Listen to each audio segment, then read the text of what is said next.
Patuloy na niyayanig ang Davao Region kasunod ng tumamang kambal na lindol sa Davao Oriental. Kabilang sa apektado ang Davao de Oro kung saan may gumuhong minahan. At live mula sa Davao de Oro, nasa frontline ng balitang yan si Bril Montalvo.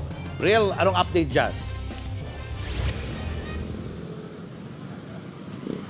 Julius, Cheryl, isang aftershock na ang nararamdaman sa Davao Region matapos ang tumamang kambal na lindol sa Manay, Davao Oriental. Isa sa apektado ang bayan ng Pantukan sa Davao de Oro kung saan 3 minero ang nasawi matapos madaganan ng malalaking bato sa kasagsagan ng lindol noong Biyernes.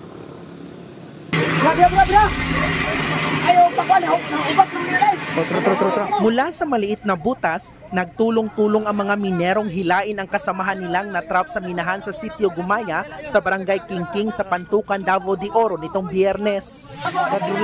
Ang isa pang ang lalaki, buong lakas sinampa ang kanyang sarili makalabas lang sa butas.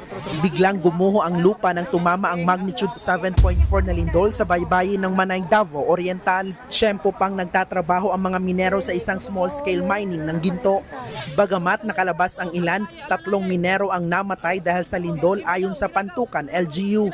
Kabilang dyan ang 53 years old na si Julian Manila. Nadaganan siya ng malaking batong bumagsak mula sa bundok. Nakaligtas naman ang kanyang anak na kasama niya noong nagmimina. Nakausap ng News 5 ang anak ni Julian. Ikinuwento niya ang mapait na trahedya. Yung mga panundoy nga, para sa mga wala matuman. Sa pangkuhan po. Planuhan pa sa una nga, ipon siya.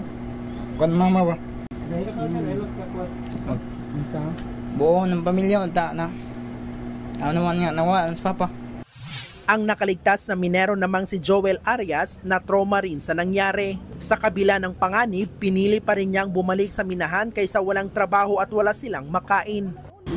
Doon lang kasi ang aming pangkabuhayan. Wala na kaming ibang pagkakaperahan. Bukod sa mga nasawi, 13 minero ang sugatan sa pagguho. 3 ang nananatili sa ospital.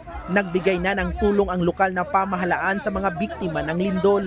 Dagdag pa ng LGU, iligal at matagal nang pinahihinto ang pagmimina sa kanilang lugar dahil itinuturing na itong danger zone at landslide prone area. Para malaman ang lawak ng pinsala, nag-inspeksyon sa sitio ang LGU. Sinuspindi na rin ang lahat ng mining activity sa buong bayan ng Pantukan dahil sa aftershocks. Talagang stop muna. Talagang wala mo ng tao doon. Nandun yung mga military ang nagmamandun ngayon.